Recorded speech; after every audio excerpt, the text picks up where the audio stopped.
মানুষকে খুশি করতে গেলে কখনোই দামি জিনিসের প্রয়োজন হয় না। ছোটোখাটো একটা জিনিস পেয়েও মানুষ অনেক খুশি হয়। তো আসসালামু আলাইকুম বন্ধুরা, সবাই কেমন আছেন? আশা করি ভালোই আছেন। তো আজকে আমি সকালবেলা উঠেই দেখি আমার এই ফুল গাছের এই ফুলটা ধরেছে। তো না ভিডিও করলে তো আর আমার হবে না। জাস্ট আমার ফুল গাছগুলো অনেক তরতাজা আছে এখন। আর এই যে আমি যে গিফটের কথা বলছিলাম, অনেক দিন ধরে এই স্ট্যান্ডটা কিনে চাচ্ছিলাম আর কি। তো আপনাদের ভাইয়া কিনে দিয়েছে, এতেই আমি অনেক খুশি। তো রান্নাতে চলে আসলাম। স্ট্যান্ডটা আসলে এখনও ইউজ করিনি। ইউজ করার পরে জানাবো কেমন হচ্ছে ভিডিও। তো এই ভিডিওটা আমার কিছুদিন আগেই ছিল করা, কিন্তু আসলে দেয়া হচ্ছিল না। তো আজকে আমার কালকে থেকে একটু বললাম ভীষণ শরীর খারাপ ছিল, তো মন করলাম যে এই ভিডিওটায় দিয়ে দিই। এই জন্য আজকে দিয়ে দিলাম। আসলে মাঝে মাঝে একটু তৈরি করে রাখতে হয় ভিডিও। ভিডিও তৈরি করে রাখার একটা সুবিধা কি জানেন?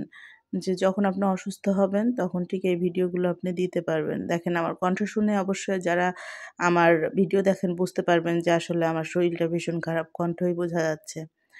তো যারা আমাদের ছোট ইউজাররা যারা আছেন তারা অবশ্যই জানবেন না। তাদের উদ্দেশ্য করে বলছি, সবসময় রিচ যাতে ডাউন না হয়ে যায় এই জন্য চেষ্টা করবেন ভিডিও, রিলস এগুলো ২-১ টা আর কি নিজের হাতে রাখতে হয়। এগুলো তৈরি করে রাখলে একবারে ২-১ টা রাখলে আপনার সুবিধা যে আপনি ভিডিও মিস করবেন না। যেহেতু এই প্ল্যাটফর্মে যদি কাজ করতে আসেন রেগুলারিটি মেনটেন করে ভিডিও দিতে হবে। আর যদি ভিডিও না দেন দেখবেন একদিনেই রিচ এমন ডাউন হয়ে যাবে, আর তার জন্য আপনাকে আবার এর জন্য পরিশ্রম করতে হবে ১ থেকে ১.৫ মাস। এই জন্য আমি মনে করি যে আসলে ভিডিওটা তৈরি করে রাখতে হয় মাঝে মাঝে এরকম।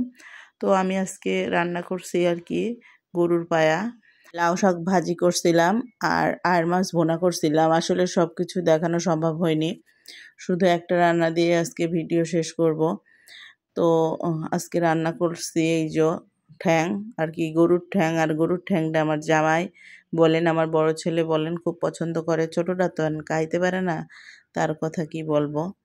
তো যেটা বলছিলাম যে আসলে ছোটোখাটো আর বড় বলে গিফট না, গিফট তো গিফটই। যে কোনো একটা ছোট জিনিস পেয়েও অনেক খুশি হয়, যেহেতু এটা আমার একটা কাজের প্রয়োজন। আর আমি এটা আশা করছিলাম যে কিনবো। যখন এটা পাইছি আসলে আমি অনেক খুশি হয়েছি। স্ট্যান্ডটা ইউজ করি নাই, কিন্তু রুমের মধ্যে ভিডিও করে দেখছি আমার ঘুরে ফিরে ভিডিওটা বেশ সুন্দর হচ্ছে। তো যেহেতু আমি রুমের ডেকোরেশনের ভিডিওগুলো দিই, কীভাবে গুছাই, কীভাবে করি, তো আমার জন্য অনেক ভালো হবে। রান্নার ভিডিও করার জন্য অন্য স্ট্যান্ড ব্যবহার করা হয়। তো এটা আর কি যেহেতু একটু লং করা যাবে সেহেতু অনেক ভালো হবে আমার জন্য। তো এই যে আমি আয়ের মাছ ভুনা করছিলাম, সালাদ কেটে নিয়েছিলাম, তারপরে ঠ্যাং রান্নাটা অনেক মজা হয়েছিল। আর এই যে আমার লাউ শাক ভাজি, আজকে এখানে শেষ করলাম। সবাইকে অসংখ্য ধন্যবাদ। আল্লাহ হাফেজ।